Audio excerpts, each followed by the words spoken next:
నీవిక దాసుడు కావు, కుమారుడివి.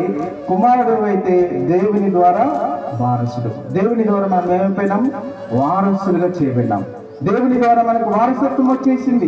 ఒకప్పుడు ఈ లోకంలో దాసులుగా బ్రతికినాం, ఒకప్పుడు సాతాను చెరలో బంధకాలలో బ్రతికినాం.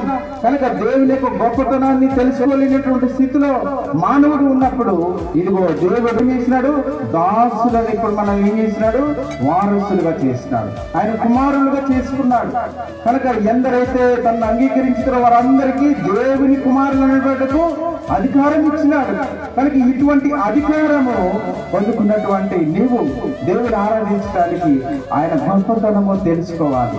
అందుకనే 136వ కీర్తనలో ఇక్కడ ఈ కృపను మనకు ప్రసాదించినటువంటి ఈ దైవత్వము కలిగినటువంటి ఆ దేవాతి దేవుని యొక్క గొప్పతనము చూడండి. 136వ కీర్తన 1వ వచనంలో దేవునికి కృతజ్ఞతాస్తుతులు చెల్లించుడి.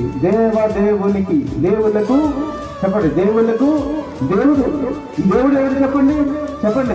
ఈ దేవుడు దేవులకు దేవుడు. ఈ లోకంలో ఎన్ని దేవతలు ఉన్నాయి?